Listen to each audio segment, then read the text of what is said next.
Hello there, and welcome to another Agoners battle report. It's me again, Remy 77077. Got the Omega I'm rocking tonight.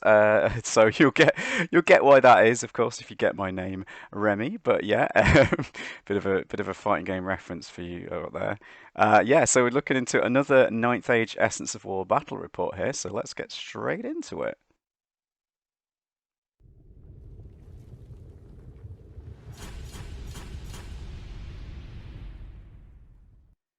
Right, so yeah, this is another real life miniatures battle for me, which is great. Oh, none of that digital nonsense. I was playing against my friend Bart, who came round just last night actually, so this is fresh in my mind. So yeah, we managed to have a little game. Um, we were playing, obviously, as I said earlier, we were playing Ninth Age Essence of War, and he decided to play the Orcs and Goblins. I did warn him; they were quite a tricky patrol to get the handle of. But I wanted to play my Dwarven Holds because I had never actually used these models. I painted them all up, but I'd never actually used them in real life. So I was like, I want to get them. So I don't, and it's also a matchup I've never played. I've obviously done a lot of play testing of Essence of War because I'm on the team that helps write it. Um, so yeah, I've played like a heck of a lot of the patrols. I've played nearly all of them at least once, but obviously haven't played every single matchup, like every single patrol versus every other patrol, because that's going to take a long time. As there's a heck of a lot of factions in this game, and we've got all the factions now. Actually, it's a good point. If you haven't seen the current alpha, the new alpha is out for Essence of War. It is still in an alpha because it is not feature complete. We've still got a lot to add, um, but it is getting there. And now we have all the factions in the book now, and we have from the Ninth Age world, and we also have all the auxiliary factions. So even your Markar and your cultists and things like that. We've got them all. They're all in there. So it's all looking very good. And we're expanding the advanced rules over the course of the year and hopefully snazzing up the book even more. You might recognize this type of photography. One of my photographs is in the book, a similar style to this. This is actually done with my new lighting, though. The one you're seeing now isn't in the book. It's a similar one. And I was trying to recreate it and see if my improved lighting would actually help the photography, and it will. Although, unfortunately, my little phone camera still isn't quite good enough to really do it in the quality we want to do, but it's getting there. Anyway, so here's a little preview shot of the battle. There we go, and that's who we'll be playing. So as always, we like to talk about the factions. You've probably heard a bit about all these on my channel before, but I will mention them again. I don't think I've covered dwarfs, but we've covered orcs and goblins before. Now they are slightly changed. As you know, Essence of War is in development, and we would love to have your feedback on it. If you're watching this video and you haven't had a game of it, and you play Ninth Age, go and have a game. Like it only takes you can play it in like less than an hour. Seriously, if you play quickly. We got this whole game. I was playing against Bart, and we literally hadn't prepared anything. We did the whole terrain layout. Chose armies. He had a chance to read about them, all that kind, and we were done in under 2 hours. And again, we weren't rushing, so it's very easy. And he's a completely new player to this, so admittedly, I'm very experienced, so that does help. So, but if you've got two experienced players of Ninth Age, you'll be able to get this done really quick. So anyway, have a game and let us know what you think on the Ninth Age forums or anywhere else is fine. But the Ninth Age forums is the best place for it because then everyone on the team can read it, no problem. Obviously, it's on Twitter or Facebook or something. It's not so easy. Not everyone goes on those things. But yeah, the Orcs and Goblins Patrol hasn't changed very much. Still got the shaman, still got the orcs, still got the goblins, still got the goblin wolf raiders. Slight renaming there just to make it clear they are on wolves. Um, because some of that stuff, yeah, we won't get to that. But yeah, the main difference actually, the spells are slightly different. Instead of the mixed laws that we used to have in Essence of War, we've changed it so that every caster, every spellcaster actually casts from a single law in the Ninth Age, as they would in fantasy battles as well. But we start to then rejig a few things, rebalance a few things. But it's not too different for the orcs. The shaman still has Awaken the Beast, which is a quite a powerful buff spell for melee combat on one of your units, and it still has a projectile. Last time it was Fireball. Now it's Swarm of Insects, which is roughly the same. Some targets a little bit better at, some targets a little bit worse at, but it's a very similar overall feel for the shaman. Pretty good actually. I quite like these spells. A good mixture of stuff. Quite both reasonably useful. Um, but yeah, we'll get into that one. I was playing, so that was Bart was playing as the orcs and the goblins. I was playing as the dwarven holds. I can never pronounce that, spell that rather. But yes, the Dwarven Holds one is another small one. So they've got 10 clan marksmen with crossbows, 10 greybeards with a special rule called Shield Wall, um, and 2 Hold Guardians. So you've got some big 40 mil base guys. Um, and they're a bit faster. And then you've also got, you don't have a spellcaster though, but you do have this Thane who's a pretty good combat guy. He's not a monster, but he's pretty hard to kill. And that kind of goes for the entire patrol, to be honest. They don't have a lot of them, but they're all pretty tough to kill. Um, and they've all got very high discipline. So they're pretty hard to shift. So they've got 9 across the board and 10 on the Hold Guardians. And these Hold Guardians are one of the hardest units to damage in the game, actually, because they've got this Resilience 5, which makes them like really hard to get rid of and do damage to. But there's small numbers across the board, and to be honest, the damage output of these guys isn't that amazing. So if you compare them to the Warriors of the Dark Gods Patrol, for example, they don't have the damage output, but they do have, like, they are tougher and they are like hard to, and they've got a bit more flexibility because although they don't have the magic, they do have some range fire, and they do have this unit, which is actually, and the whole gardens are actually quite quick. So yeah, we won't get into too much of that. So we did everything by the book. We rolled up a random table, and you're going to get to see a little bit of the surrounding areas in my house. Sorry about all this. That's my recycling over there. But yeah, we rolled up a random map completely by the rules, and yeah, we got map number 4, and I tried to recreate that as best as I can with my terrain. So it's not perfect, I know, but it's reasonably reasonably close as I can get with my terrain. So we've got a couple of bits of hindering terrain, and we've got a couple of hills, and we've got an impassable terrain in the corner, which might factor into the game if units kind of flee past it or deploy around it, things like that. But it's not too much of a factor, that bit of terrain. It does look pretty nice. There's my lovely rock, which is a real rock that I've painted like a rock. The meta rock of the rock.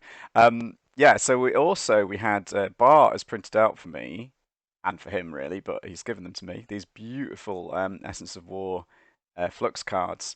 You can get some on the Ninth Age website now as well, where you can download Essence of War. You can also download some card like printout options, but for the Flux cards for the Magic phase. But I think his ones are a lot nicer, so we're going to use his ones. So there we go. Although, unfortunately, because I'd chosen to play dwarves, of course, I wouldn't really need them. So that was a shame. But as I say, it was like, do I use the one? Do I want to use the new cards, or do I want to use my new miniatures? I really want to see these miniatures in action. So Bart won the role to go to pick a side and to deploy and to go first. That's all one role in Essence of War. And he chose to deploy on the left-hand side. I'll tell you, all the photos in this slide deck are going to all be like left and top will be the orc side, and then bottom and right will be the dwarf side. Because sometimes I reorientate things, but that's how it's going to be. So just to keep track of things, it should hopefully follow pretty easily what's going on. But I shall obviously try and talk you through it as well. So, and this is the thing actually. So we were playing.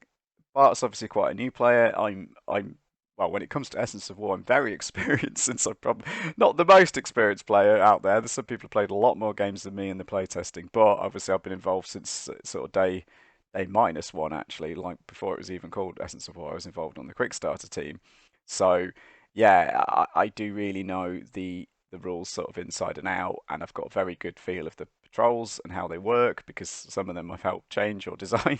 So basically what I'm saying is a little bit unfair. But it was okay with this. It was like, well, I'm gonna play. We did do a tutorial game a little while ago, but we were trying to play that very fast. Well, we were doing a lot of chatting and explaining a lot of things, so it wasn't really worth doing a battle report on this one. This one I said, well, I'm going to try and play it properly, like as I would against anyone basically. And it's kind of like some people like to learn like that anyway. It's like, do you want me to sort of play my best and see what works rather than like play things out and try not to play as well as you could or something like that, or try and do some silly things that can be fun too. I'm not knocking it anyways. Viable depends on the people that play in and how they enjoy playing it and things like that. Like some people, like example, if you're introducing new people to a game. Some people really like to win their first game and things like that, so it can be quite a good thing.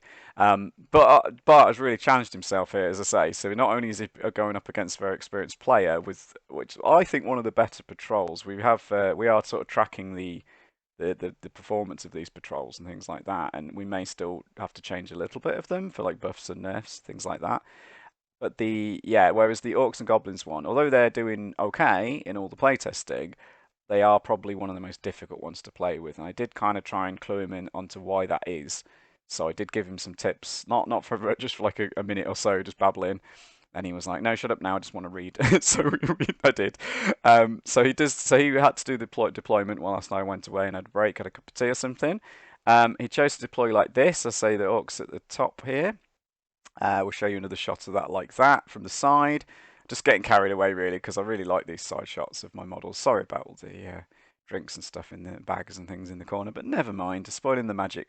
That's the objective marker, of course, in the centre of board. These guys are almost all pushed up against the edge of the thing.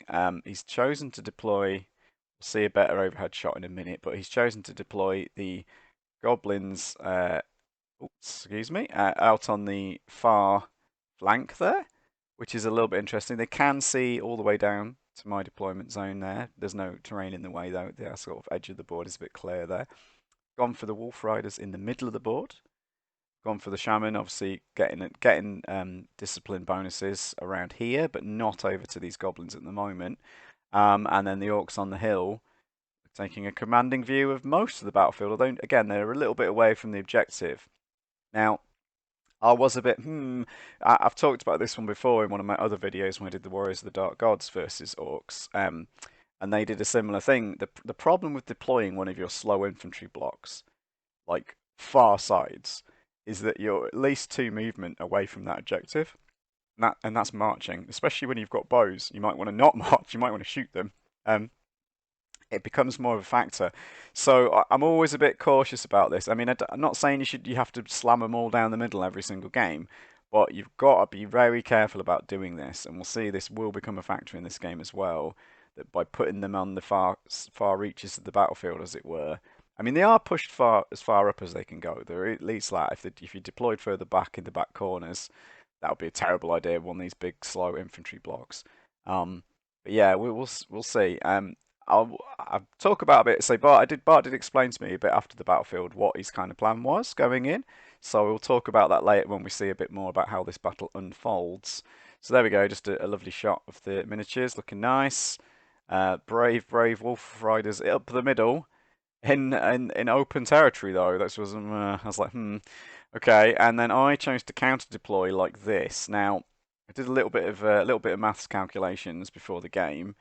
And the one thing I was really interested about actually was, even before I deployed, I was trying to consider how this would work, was how would my whole Guardians do against all of these units? Because my regular infantry guys, I've got a very good feel for how they work and how they kind of come out statistically in combat. I can kind of get a good feeling for that, just sort of eyeballing the numbers. But these small units of big, like large infantry, I've never really played with anything like this before, other than I say a couple of games of playtest games in the past. But as I've always played Orcs and Goblins when I've played old war games and things like that, and I've never had any large infantry whatsoever. So this is a bit strange to me to consider. So I did a bit of maths, and I was like, well, obviously they're going to smash the Wolf Riders because everything smashes the Wolf Riders. I did warn Bart they're probably the weakest unit in the game of Essence of War patrols at least, but they are fast. So, they've got that going for them, but they've got the maneuverability, but they're literally like a piece of paper in combat and shooting. Well, they haven't got any missile weapons, although it might change. We're gonna say we are still assessing all the balance of these things.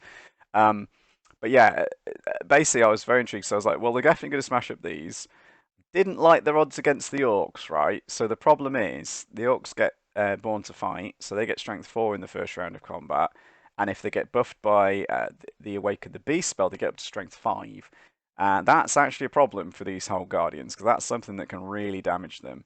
I mean, they still might get away with it with bad rolls, but they're going to take a lot of attacks at strength 5. That's the last thing they wanted to do. So I didn't want the whole Guardians fighting the Orcs, and as you can see, I've deployed them as far away from them as possible. But the interesting one was the whole Guardians versus Goblins, because I knew the Goblins have to damage me on. They've only got strength 3, so they're only going to damage these guys on 6s. So they're almost invulnerable to them, really, from taking damage. But The goblins have the ranks and all of that stuff. And the way I kind of judged it, this combat's really close, right? It comes down to a bit of dice either way.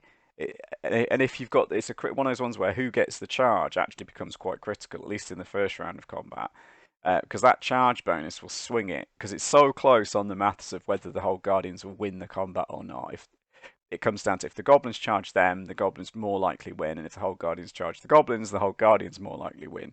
So it was, yeah. So I thought that was pretty close, but I think over time it really comes down to if they stick in combat for a little while though, because these will obviously the goblins obviously be steadfast. So if the general's nearby, they probably won't run away from the whole guardians, but they might. Um, but then if the goblins win, the whole guardians probably won't run away either, unless they really fluff their attacks. So again, I kind of like the odds. I was like, okay, the whole Guardians can probably hold their own against the Goblins. I apologise for that one. They can. They'll probably do okay. And it's like, well, one of us will be lose. There's a fair chance we'll draw, but most likely one of us is taking a Discipline 8 or Discipline 9 check to stick around. So I'm kind of like, well, that's okay. So and then my other part of my game, so I was originally going to deploy them sort of straight and just run at the goblins and try and take them out. But because I realised, I was like, well, there's no point taking some shots, even though those shots are unlikely to damage me. There's no point taking shots for the sake of it. So I may as well put the whole guns behind the hill. And then that also gives me a play to come up on the hill, and then maybe I've got some flank charges down into the middle of the battlefield. Um, I've then counter-deployed the crossbowmen. I know my guys have guns, by the way. That's just because they're the models I had. But they are crossbowmen, so they are long range, but only strength 4, AP1, not AP2 like guns would be. But they're still pretty dangerous against these wolf riders. So this is like an obvious counter-deploy. I'm like, I want to shoot wolf riders. That's like the best target for these guys to shoot. The shaman is out there though as well. I mean, he's not that hard to kill. So I was kind of considering potentially shooting him as well. So again, this positioning allows me to see what happens.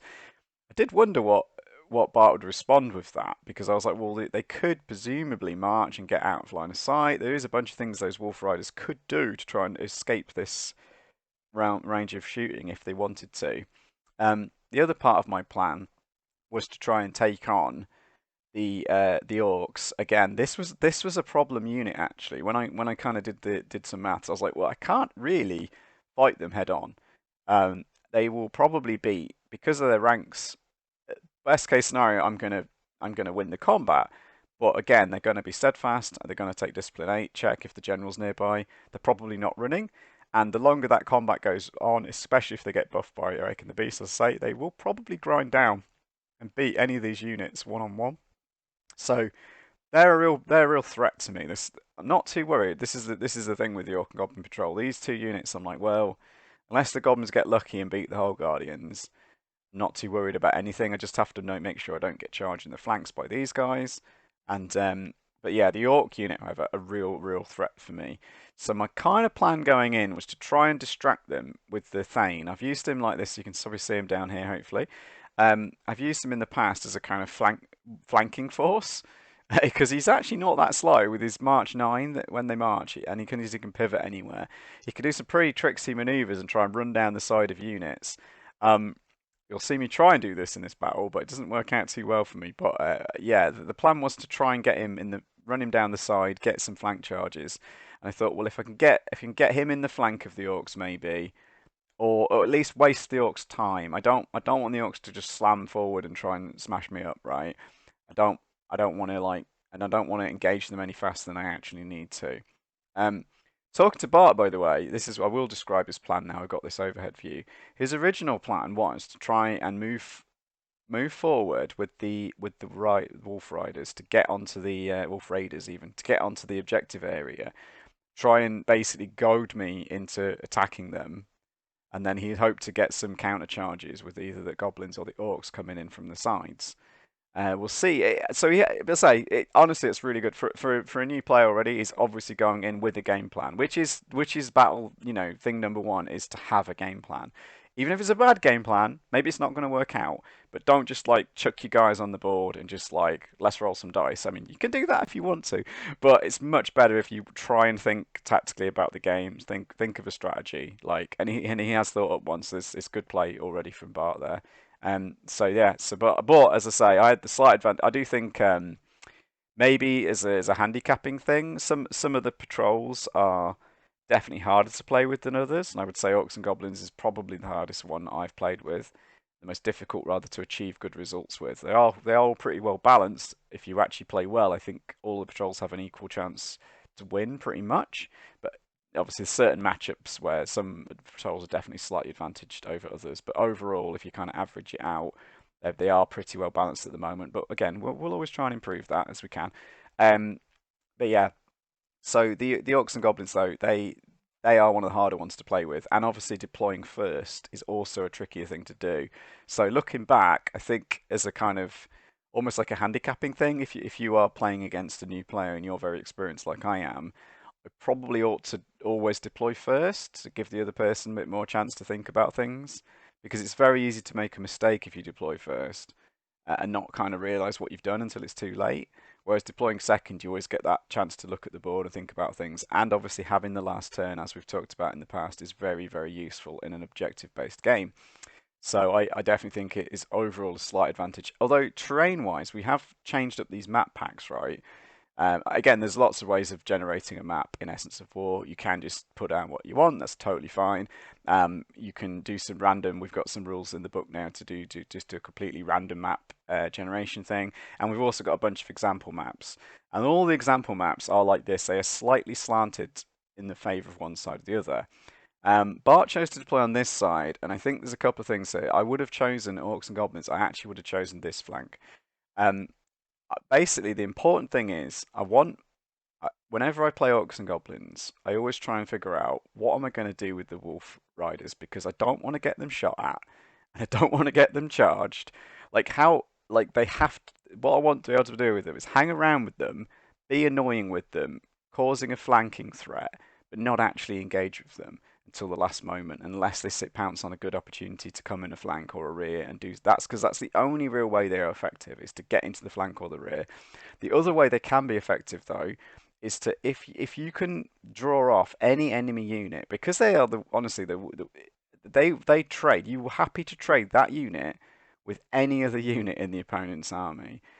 So if you take out one of their units from getting to the objective, or waste their time basically with the Wolf Riders, right? That's a win for the Orcs and Goblins patrol overall, because you're using one of the weakest units you have, because these two units are both pretty strong, big numbers, yeah. If you can use your small weedy unit to distract and delay and get in the way, as it were, of one of their units, you're happy with that trade. But you obviously want to do this again. They're probably better off on the flanks because they want to draw a unit away from the middle of the battlefield. They don't want to be an objective taker until like the very end of the game, when they can use their big movement speed of 18 inches to always get on the objective pretty much from wherever they are on the board, right? That's the other strength of them. It's particularly better if you have the last turn though, to be fair. Um, but in this case, if I deploy first, I'd have gone, well, I want them to push forward into a position where they can hide centrally as possible, but still hide. So again, this hill is the golden thing for them. They want to dance around this hill, these Wolf Riders, in my opinion, on this map. So you could either go this side, you could run them up here, that's okay. And that would then force, if I wanted to shoot them, I'd have had to deploy my crossbows over here. But you could flip the board as well. Probably doesn't make too much difference for this battle actually. But yeah, I would have possibly deployed on this side, just because obviously these woods are you don't want to march through these woods with the Goblin Wolf Riders, because they will take dangerous terrain tests, which are actually quite scary for them because there's only 5 of them. But yeah, you don't want to lose any if you don't have to. So maybe this side with a bit more open terrain, so you could maybe come up behind the hill and maybe pop up onto the hill if there's no shooting. Um, Probably doesn't matter too much actually on the sides. I mean, the cover, as long as we weren't counter shooting. I suppose if you'd flipped it the other way, your goblins could have started off in the wood, and therefore, if the crossbows had decided to go on the dwarves had been on this side, they'd have had a counter shooting. But obviously, the wood really helps you if you've got 2 missile units both shooting at each other, and one of them's in cover and the other one isn't. That's a huge advantage to the unit in cover, even if they're both at long range and all that kind of thing. So, although the crossbows do have longer range, I suppose, so that might not have really worked out for the goblins. But Anyway, that's the way I see it. So we'll carry on. So we go into the battle. It is Orcs and Goblins turn one. I've put the slides in the wrong order, but we'll come back to these ones in a minute. So this time, what he did move forward. He moved forward a full march with the Orcs, full march with the Goblins, pushing forward into that wood, and only a little bit shuffle forward with the Shaman and the Wolf Riders. So the Wolf Riders were staying long range, of course, from my crossbows. The Shaman was getting in range for all of his spells and things that he wanted to do. And then we did, as I say, I've got to have a prize shot of these beautiful new cards that Bart's made for me. So there we go. He did draw a very nice card, card three, possibly the most powerful card in certain situations. On the turn one, which is not the ideal time to get it, I suppose, because it's one of those cards that gives you a pretty good chance of potentially getting off two spells, which isn't always, it's quite hard to cast two spells in one magic phase in the way Essence of War works. But that one's one of the ones where actually you've got a realistic shot at it, even without being particularly lucky. Especially with the Orcs and Goblins, because both their spells are fairly easy to cast. So, had to decide what to do. He thought about doing Awaken the Beast, but then realised there kind of wasn't much point actually. So in this case, it was really a all in. There's the Shaman there, and what he decided to do is lining up his swarm of insects on, and he chose to fire it at the dwarven marksman, the crossbowman, which was a good choice actually. I was like, oh, is he going to shoot? Who's he going to shoot at? With this spell. He did 5 dice it. Maybe didn't need to fight. This is the opponent's only got 2 dice. Sometimes I've seen people go for four, only play the four, or even only play the three if they want to play safe, um, and not take a risk of a miscast. But I did go for the 5 dice though, which again sometimes I would do as well. But and did roll high enough that I couldn't dispel it, but unfortunately did get a triple one. So yeah, unfortunately, and then did lose the spell at the end of this turn. So yeah, turn one lost swarm of insects was actually pretty bad for the Orcs and Goblins, unfortunately, in this situation.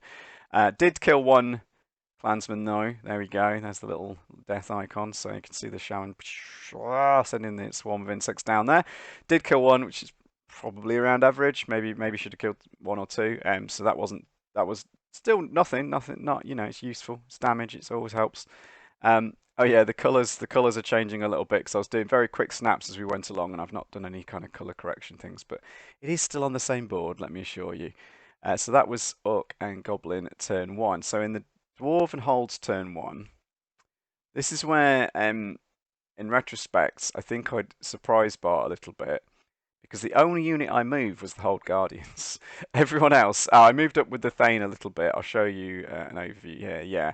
So what I did, I thought about this one, and again, I didn't want to engage these Orcs anytime soon, but I was happy to try and get around the flanks of them to try and make them not want to push forward so much or not want to come into the middle of the game. So I wanted to try and dance around them, keep them worried, don't want them to push straight forward against me. So by moving the Thane over here, I was not in their flanks at this point, but I was trying to threaten to kind of get round their flanks if he moves up here next turn, yeah, for example. But I was happy to give them a long charge. I think I gave them a 10 on that one, and then I also pushed it with the Hold Guardians up here, and that's actually a 9. Yeah, so that's a 12-inch, so that would have been just over 12 inches. Yeah, so I've given the Goblins a 9 charge against the Hold Guardians, and I gave the Orcs a 10 charge against my Thane. And I thought, yeah, I don't mind those odds, right? So yeah, it's just over 13 inches on that one. So yeah, 10 charge against the Thane, a 9 charge against the Goblins. I'm like, okay, I like those odds. I'm not worried. Obviously, theoretically I could get charged by the Raiders as well, but I wasn't worried about that one. So yeah, I was just not concerning myself basically. But I thought he might take these, but it's still not terrible for me. I thought those are good odds basically. And then yeah, there's another look at the Thane. Then I did some shooting, so no magic of course for the dwarves. But I did do some shooting. I did unleash hell, unleash the crossbows on the goblin wolf riders, and did kill two of them. So that would unfortunately be a panic check for them, and Bart did fail it and did panic, and he moved back another 8 inches. So a very unlucky start to the battle, really. But as we've talked about once again, those wolf riders, you do not want to get them shot. Like it's unlucky. They losing two was probably about average, and but failing the panic test, I think it's like discipline 8. You've got about a 70% chance of passing that. So unfortunate that he failed it immediately, which is very frustrating. But at least they are quick, so if they do rally, they can be quickly back in the game. So they're not completely out of the battle as such. But yeah, this really wrong-footed Bart. So Bart told me afterwards. I say his plan was originally to really push forward, and I think on turn two, his plan was to push really far up with the Wolf Riders, try and get me to charge them, and then get some counter charges with the Orcs or the Goblins. Just would have been a solid plan. But the problem was, of course, that shooting into them is a real threat to them, and they're just not tough enough. Like if they were sort of heavy cavalry, of sort of the Empire of Sun style, something like that, that would have worked great, right? But because they're only these weedy goblin wolf riders, they're just like, yeah, they can't handle being shot at, unfortunately. So it's very important to just try and avoid things like this happening to them. So even though it's unlucky they panicked, they probably would have been, even next round, they probably would have been down to just one guy left anyway from the shooting. They can't sustain fire from many missile units in the game. Not that much fire anyway. Especially not crossbows or handguns, things like that. Really are a threat to them. Um, as are some of the spells, so it's another thing to consider. So yeah, unfortunately they were panicking on the turn one, so another unlucky start. I also, these are my favourite models, of course. I love my Goblin Wolf Riders, my favourite thing in the game. Pretty sad to see them not having a great start again, but oh well. So that was Dwarven Hold's turn two, turn one rather. So we're going to Orcs and Goblins turn two. Bart decides to take the 10-inch long bomb charge with the Orcs. That was his only charge of the phase, and he did unfortunately fail it. Only rolled a 5, and his top roll was a 3. So turn 2, the Orcs would trundle 3 inches towards Thane, which was okay for me. Obviously, I was glad that he failed the charge. Again, I had a counter plan if he had made that charge. The Thane might have broke. Again, it would be iffy. He'd definitely lose the combat, right, with an Orcs charging him undamaged. But how high would his discipline end up being would really come down to the dice rolls. The Orcs only get 4 attacks on him, so he's probably not taking any damage. He probably kills a couple of Orcs, probably losing by 2 or 3, so he's going down from discipline 9 to sort of discipline 6 or 7. He might pass, he might run. That's a bit iffy, of course. And then the Orcs might get to reform, but either way, I'm probably going to get a counter charge on them with the Greybeards, excuse me, I've tried to remember the name of them for a minute. Yeah, the Dwarf Infantry Combat Unit, actually known as Greybeards, and they are all painted with Greybeards, by the way, because I'm quite literal like that. So there we go. Yeah, but yeah, Bart unfortunately failed this charge, but say I wasn't too worried if he made it. I kind of had a counter plan if it didn't go, if it went wrong. Again, with the goblins, he didn't choose to charge. Just choose to move forward slowly because he wanted to take some shots with his bows. Um, but yeah, again, if he had gone for that 9-inch charge on the whole Guardians, I wasn't too worried because I was like, well, it's probably kind of odds, 50-50 kind of odds. Probably we stick, most likely, and we're probably still fighting another round of combat, and then I can consider my options at that point. But as I said, my plan going into this was kind of to take this fight, and see how it goes. So yeah, so there's the charge, failed charge from the Orcs. Small movement from the Goblin Archers, and the Wolf Riders did rally, so there is something going in the favour of the Orcs and Goblins there, even if nothing else was to this point. Did fire his 10 shots, needing 6s though, and unfortunately, as you can see from the dice roll there, all of them missed. So again, he went at the Clan Marksman, which again was the right target because they have got the lowest armour of all of the Dwarf units, so definitely the right one to try and pick off at long range. But unfortunately, no 6s. So yeah, bit unfortunate there. Probably maybe could have got lucky and maybe killed 1 or 2, but didn't get any. So over to the Dwarven Hold's turn 2. Now I did take this charge. The whole Guardians was my only charge I declared, which was into the Goblins. And Bart surprised me by fleeing here. And he fled so hard they've knocked over all the trees in the woods, as you can see. This one, I'm not sure I like this decision, right? Because by the way Bart had played this game, this basically took the Goblins out of the game. This is again the problem of them deploying so far out on the side. So turn 1 they marched up, they only got into the wood. Turn 2 they move forward, and then Dwarven Holds turn 2 they're fleeing. So turn 3 they're going to get to rally. Turn 4, well, say even in the best circumstances now, they're probably almost out of the game. And I pointed this out at the time after he did the flee. I was like, well, the problem with that is, right, they even if they rally, they can't get back within the objective now on turn 4. So yeah, a bit of a I don't. I mean, he did point out. I was like, when funnily enough, actually, I declared this charge, and Bart was like, "You want to go through the wood?" And I was like, "Oh yeah, of course. These guys take dangerous terrain checks." And again, this is the thing. Because I've never played with large infantry, I've played with cavalry before, and I know they take terrain checks from going through woods. But I'd actually forgotten completely that Dwarven holds the hold guardians don't like going through the woods. But then I read the rules. I was like, well, they might take 1 or 2 points of damage, but these guys are so tough. I'm not too worried. I was like, that's fine. I could take those dangerous terrain checks. And obviously, the advantage of fighting the Hold Guardians versus the Goblins in the forest for me was he would not be steadfast. So I was like, that's a golden opportunity. I have to go in now. It wasn't quite an auto charge. They could have failed it, but with that flee, I tried to redirect.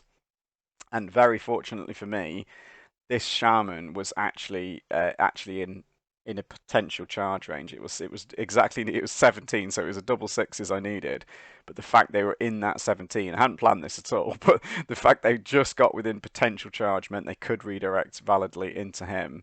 And I passed my discipline 10 check, but then of course I did need boxcars to get in there, didn't get it, got a 6, but moved forward 4 inches. But I was very happy to move forward that way. I didn't want to chase down this arc. I mean, worst case scenario, I'd make it. I mean, it'd be a crazy roll to get that far. I think, again, it probably would have been double sixes to catch the goblins. But I did not want my whole guardians running off away from the objective. So that was really suited me to get that redirect. Um, and then, again, I wasn't expecting to make that charge, but it just made me actually move on a path that I was more happy moving. So that was the point of that.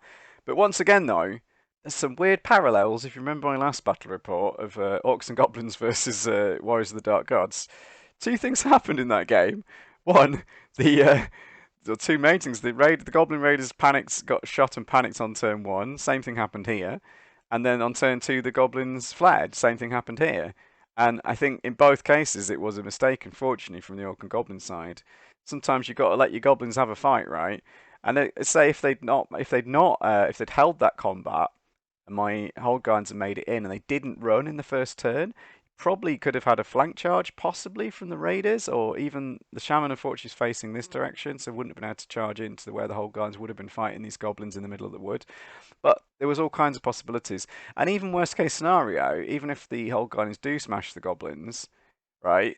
The whole guardians are now stuck over here in the wood, like they're kind of a bit out of the game. It probably makes it safer for the orcs to push up. Yeah, from the position you were in, I know I didn't like you didn't want this fight in the wood. I agree, and you again, as I said at the start, you really want the whoever charges here gets a real advantage, right? But still, I think fleeing was at that point was a bad move. Again, it's always the thing about fleeing. It's not so much always do you flee. It's when you flee, and this was a bad time to do it. Even though, yeah, possibly a good idea to flee from a combat from Hold Guardians versus Goblins in the wood, but on turn 2 in this position on this board, no, not a good time to flee, unfortunately. So yeah, this would prove rather critical as we go into the rest of the battle, as we will see. Um, so yeah, unfortunately, yeah. So Bart's plan as well has been wrong-footed on 2 fronts. So one, that panic check messed up his plan to push his Wolf Riders forward. He also said he was very surprised by the fact I didn't move up with my Greybeards or my Thane very much, because I think he was really expecting me to just push forward with my combat units and try and engage these orcs. But again, I kind of told him after the battle as well, like I was really scared of these orcs. And they're actually in a very good position, even with this failed charge moving towards the Thane. They are projecting a large amount of threat onto the whole battlefield here. So I really like the positioning of them. On to turn 3 though. I did move. I did back off with my Thane, by the way, as well. So I failed a charge over here with the Hold Guardians. Greybeard stood still, and the crossbows stood still. But yeah, and then he's failed charge. So this is the Orc and Goblins turn 3.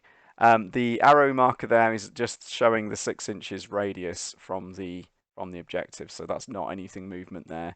So Bart had a good think about what to do. Didn't declare any charges this time. Again, I gave him another long charge against Thane if he'd wanted it, but he decided not to go for it this time. What he decided to do was he did successfully rally, by the way, of the goblins. So yeah, all rallying over here, all happening. Um, and then I think, if I remember correctly, yeah, so he decides to wheel round a little bit with the orcs. So I think that was a good move. Again, he's in quite a nice spot here. He does expose their flank to the Thane. That's the only bad news. But again, he's now projecting threat into the whole thing, and he is within 6 inches, which is what he wanted to get the orcs into range of the objective. The problem was he was left with these Hull Guardians potentially charging into their flank, as well as the Thane potentially charging into their flank. They would be steadfast, of course, because neither of these units can break steadfast. So there is that. But to try and protect their flank, we discussed this, and I was like, well, I don't want to tell you exactly how you can do it, but I was kind of showing him that the Goblin Wolves could, because they've got 18 inches movement, they could easily get back into this point, and they could basically position themselves however they wanted around here, especially with only 3 on the front. They're a lot easier to turn now. So he could easily position them almost how he liked. Um, and he could get them in this part here where if the whole Guardians charge in, he could protect the flanks of the Orcs basically with them. So this is a bit of classic chaffing that was being attempted here. Didn't get it quite right, as I'll show you in a minute, but I think what he would have had to do, and we showed basically, because it's the whole thing is that units can only make one wheel when they charge. So the point was, if I could wheel from this corner with the whole Guardians, and then get a straight line that contacted the Orcs' flank but didn't hit them, I was all right. Whereas if you block that line off, then you can't do it. And at this point, I can't turn and run it forward without hitting the Wolf Riders before I hit the Orcs. And that's the critical thing you're trying to angle them for. Which that's correctly positioned from that point of view. But there's one other thing we'll show you that Bart didn't do quite well. So this turn from Bart, he did. So rallied the goblins off screen here. Push forward with these guys. Push forward with these guys. And the shaman's dancing around in the backfield, keeping everyone within 12 inches, and also lining up. So he, unfortunately, obviously, he's lost his Swarm of Insects spell now. So the only spell he's got left is Awaken the Beast, which he did also fail to cast, or rather, I successfully dispelled it on the last turn. So there was no Awaken the Beast, but it wouldn't have been relevant anyway. But I did have to run upstairs and get my beautiful Dragon's Lake Miniatures token. So got me some exercise, if nothing else, because I've forgotten to bring it down from my battlefield. So yeah, that's Orcs and Goblins turn 3. I quite like this movement. It was a risky play at this point, but I could see what Bart was going for to try and salvage the situation. Um, so over to the Dwarven Holds, turn 3. And that's another look at it, actually. Yeah, there we go. So I took the charge with the Thane into the flank of the Orcs. I think I needed a 9, maybe only an 8. But as it was, I rolled a double 2. So that was a bit rubbish. So the Thane is not at running speed, at battle speed at this point, and he just trundled forward 2 inches. That was pathetic, but never mind. He's still a threat for next turn, so that's okay. And then the whole Guardians also declared a charge against the Goblin Raiders, because the charge was now blocked. I would have sent them into the Orcs. I would have sent both the Thane and the whole Guardians into the Orcs at that point. The Greybeards were on a long charge, so I'd rather just move up with them. But yeah, the whole Guardians were an auto charge because they were so close. So here's what I showed Bart. I didn't want to do it because I didn't want to be a jerk, because we were kind of discussing how the rules work here. But what I pointed out was it would have been possible. He did hold, of course, as did the Orcs against my charges. He wasn't fleeing anymore, which is a good move if you're gonna try and chaff like this. If they'd fled, then I could have simply redirected and gone into the Orcs anyway. So there was no point. They had to take this fight and accept their doom, as it were. Well, unless the whole Guardians get very unlucky. But yeah, the whole Guardians have gone in, and yeah, I was pointing out. So because of the fact they could wheel freely, though, how they wanted to engage, they could basically engage on any side. They could go all the way over to this side or all the way over to that side. So what he could do is create a pursuit path that would actually clip the corner of the Orcs here by pushing them onto this side. Or it could have even created a flee path that would have clipped into the Shaman if I'd wanted to try and boot them and pursue into the Shaman. So yeah, this positioning of the Wolf Riders was a really good idea, but it wasn't quite perfect because of that. Because of the flee path is a lot wider than you think, because it's wider than the unit. So he's positioned them carefully so that if I hit him head on, I'm going through a gap there. But you actually need to push the Shaman further out that way, angle them a little bit differently to make this all work. But I didn't want to be a jerk because I didn't want to be mean. So I said, well, I won't do that, right? I'm gonna fight them head on, as probably most people would have done, because I won't exploit the rules as it were to my advantage. So, but I did make two big mistakes this turn. So the whole Guardians did completely smash the Wolf Riders, killed them all, and I didn't want to again because I was in the middle. My pursue path would have actually hit no one. So instead, I just did a reform after combat. Again, I faced them so they could see the shaman and the goblins if they wanted to come in at me on the next turn. Um, I then realised, right, in that turn I hadn't been moving forward in my greybeards enough, and if I didn't move forward that on turn 3, on turn 4 I wouldn't necessarily be able to get range with the objective. And even here, so I look again, I was searching for, I tried to push them into a few different positions, right? But no matter where I got them, I couldn't. I had to get within 9 inches march of that, or a march of that objective to get in the next turn. So they were about 15 inches away. So they needed to move at least sort of 4 or 5, I think, to get within 9 for the next turn. Um, yeah, that's doing it right. But then also trying to get a position where if the Orcs charged them, the Orcs would be outside of that objective zone, but they wouldn't be here. Unfortunately, I couldn't find a position. And maybe I could have gone maybe an inch further back, but then it was so tight. I was like, well, I can't get them in a perfect spot here. But I thought I'll move them there. Again, these lines are showing the 6 inches from the objective from a straight line at least. So yeah, I think I made a couple of mistakes. The other mistake I made was like we went to this combat straight away because I was so excited to get my whole Guardians into a fight, and it was the first proper melee. Oops, the first proper melee of the game. I completely skipped my shooting phase. And I was like, well, it's my fault again. I'm going to be strict on myself here. I will not shoot the crossbows now. I would have shot them probably at the orcs, just try and do a bit of damage to them because I thought they might be coming in next turn to fight my greybeards. I didn't quite fancy that. But yeah, it would have helped if I'd killed 1 or 2, maybe even get 3 or 4 if I was lucky with the crossbows. But I thought, now I've messed it now. It's my mistake. So we would be going on to the Orcs and Goblins turn 4. Now the problem here is they've lost a unit, of course, whereas the Dwarven Holds haven't. And the Hold Guardians are pretty safe because the Shaman can't charge them. He's actually out of arc. The only thing Bart could do here to try and get his Goblins back into the zone, which we had discussed when they rallied, was make a long charge. And unfortunately, I'd given him an opportunity to make that long charge, but I was like, well, I don't think there was anything better I could have done. I have to take the chance that you could get him with the Goblins. So he has to try and get into the zone with the Goblins, and he has to remain in the zone with the Orcs. Um, I was surprised he didn't charge the Greybeards. I probably would have had a go at that, right? Because if they win that, they can reform, and if they break them in one turn, and if they don't, their back ranks are still within the objective zone. I mean, I would have at least checked it, but Bart only went for this long charge, and he did, unfortunately. He needed a 9, and he got an 8, and if you can see those dice. So that was really unfortunate. So that, unfortunately, meant the Goblins just trundled forward, didn't get within range of the objective. But again, if they'd marched 8, they couldn't get in. Um, so then, yeah, and then the Orcs, right? There's some smart play from Bart. Bart tried to find a position where they could march and try and block the arc from these guys to get round them and get close, because these marksmen can march 9 and get onto close enough to that objective to score very easily, right? And he tried to get a position where the Orcs would block both these units from getting into the objective zone, because then he could tie the game 1-1.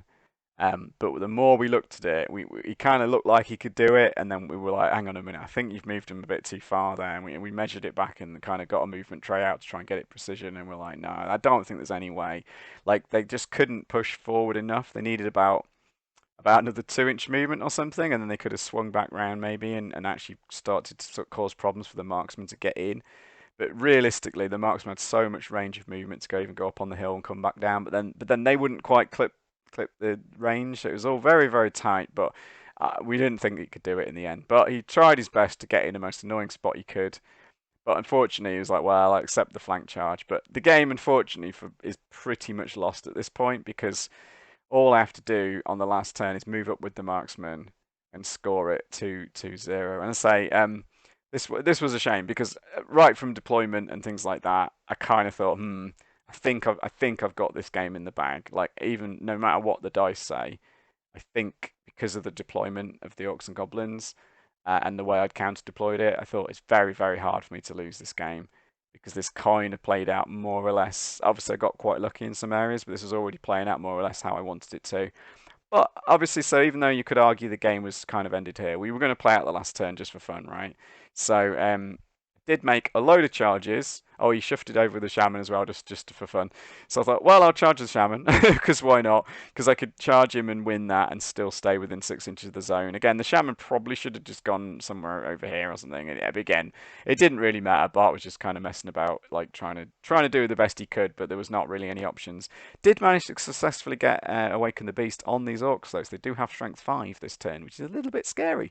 But I thought, whatever, I'll charge him with the Greybeards and the Thane.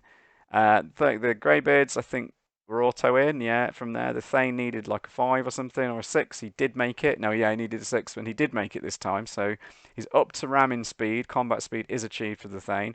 Gets in there, and again, of course, these just marched up. So no matter, the only way I could lose the game from this point was I had to lose one of these combats. So yeah, two whole Guardians versus an Orc Shaman. Not looking good for the Orc Shaman. And then in the flank with the Greybeards and the Thane on the Orc block. Again, whilst they probably won't, well, certainly won't break the steadfast of the Orc block, the Orcs, like, they're not going to win that combat with a flank charge, unfortunately. So again, the odds of me losing the game from this point were absolutely infinitesimal, really. That I would have had to lose one or both of these combats and then panic on the marksman as well to lose this game. But yeah, very unlikely. Sorry, lose and break from the combat and then panic. Uh, didn't happen. But this combat, we did roll it out. I only killed 3 Orcs, so that wasn't very successful. But this is the thing. This is what I was pointing out to him. Like I don't really like that Orc unit was actually very scary, even against the dwarves. And unfortunately for Bart, they hadn't really been able to bring their potential to bear really in this game. But we saw a little bit of it here because although I had the flank charge with two of my character, my Thane, and my unit, I killed 3, he killed 2 of me, and that's only with 4 attacks coming back. Like if he'd had the full 10 in the front at strength 5, goodness knows what would have happened. This is also why I decided not to charge the marksman into the front of the Orcs, because I realised that would actually be a significant risk of me losing that combat then. If there's anyone fighting in the front of those Orcs, it would actually be a downside to me because he'd get an extra 8 attacks against my. Yeah, I'd get some more attacks on him, but I'm like, no, I don't want to take that chance, right? That he gets lucky and kills off a load of these marksmen, and then I lose this combat despite having a flank charge. And this is why I didn't want to do it. So we added up this combat, and with his rank bonus and everything, he's got 6 points or something, and I had 7. Yeah, I think we did it 6 to 5, but it was actually I did it wrong slightly. But anyway, point is, I only won this combat by 1 or 2 points, and he was still steadfast. So it just goes to show, even with a flank charge, this Orc block is pretty darn strong. It's just, yeah, so there we go. And yeah, so casualties all around. Unfortunately, he did fail it. It was only discipline 7 because these guys smashed the Orc Shaman. So whole Guardians really did well. And then unfortunately did fail his discipline 7 and then rolled a double 1 for his flee roll. So both the Thane and the Greybeards both pursued. The Greybeards certainly wanted to pursue to get into the scoring zone. Thane probably didn't matter, but I was like, I might as well. And then they went about 10 and he went about 6. Both of them would have caught the Orcs. Massacred them. These guys panicked, by the way, as well when the general got killed. So a real problem all round. So yeah, the Goblins. This ended up as a massacre, technically speaking. All 3 dwarf units did end up in the zone, and all the Orc units were destroyed or routing at the end of the game. So really bad result in the end for the Orcs and Goblins, I'm afraid to tell you. But as I say, a lot of it does come down to the deployment and things like that. So that's the end of the battle for now. Hopefully I'll see you all next time. We'll talk more about the tactics and strategy, more Essence of War, more Ninth Age. I'm really keen to try and expand into the advanced rules as soon as I can, although I don't have that many painted models, but I can field a bigger sized army for both Empire of Sonderstahl and Orcs and Goblins. And I'm actually going to be painting up some trolls, funny enough. So all that talk about not having large infantry, Well, somehow, some near time, we'll have some large infantry from Orcs and Goblins as well. So they do get. Oh, that's a bit of a spoiler. Oops, no, I don't think they're released yet. But yes, they will be getting trolls into the advanced rules. Will be an option for the Orcs and Goblins faction. Probably, probably. This is all alpha, so you know. But at the moment, it's looking likely. And I've got some beautiful new trail models to make, so I'll be gluing them together and trimming them and painting them in due course. So you'll see them soon. And hopefully you'll see me again soon with another battle report. Cheers. Bye.